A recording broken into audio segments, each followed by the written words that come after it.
In this video, we're going to take a look at how to get started with your portrait drawing.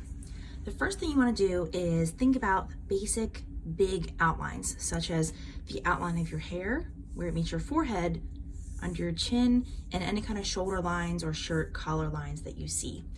The small details are a little bit more difficult, so those are things that you want to leave till later once you feel comfortable with the grid drawing process. I've outlined those big lines that I want to show today in blue. This will be what you're looking for with your eyes, but I wanted to kind of point that out to make it stand out in the video. So I have my grid here over my face. I have the letters A, B, C, D, E, F, G along the top, and then 1 through 10 on the side, which matches my grid. So I have my A through G, my 1 through 10. So I've already started this a little bit here. I've kind of plotted a couple points in here. Now, the tape is actually on your grid. So I made your face come below the grid, below the tape for most of you. My hair goes into it just because this is a picture that I took before, and I kept it as is for this rotation. So I'm gonna kind of go up where I left off, which I started in C1, which is right here. I left off and I'm going into D1. So if you look at my original picture here, I have a line that meets at the same place I ended. It pretty much goes straight across to the other side.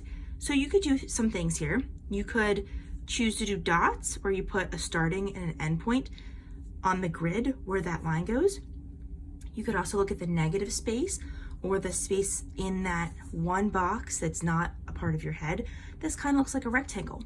So if I can see that this rectangle is here, that might also help me draw that shape. If I go over to E1, I notice that this line starts about the same spot, bumps up just the tiniest bit, comes down. Here is that intersection of my grid between E and F. That same intersection is right here. So I know that my hair does not touch that intersection on the grid, so I need to make sure my hair is to the left of it. If you, with your eyeball, just visually divide this into half, you can tell that this is meeting about halfway between your halfway box and the grid mark.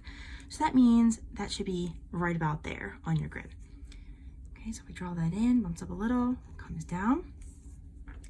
The next box here, I'm now in E2, which is right here on my grid. You can see within this whole entire grid, that's not very far into it. So I'm not gonna worry too much about filling up this grid with that line because it just kind of bumps in and kind of bumps back out quickly.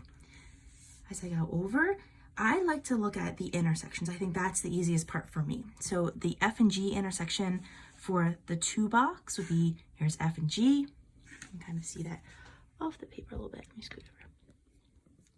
Here's F and G, here's box 1, here's box 2. So this intersection right here is where my pencil is. So I notice that my hair kind of goes somewhere, kind of filling this whole box in, bumps in a little bit, and then bumps over.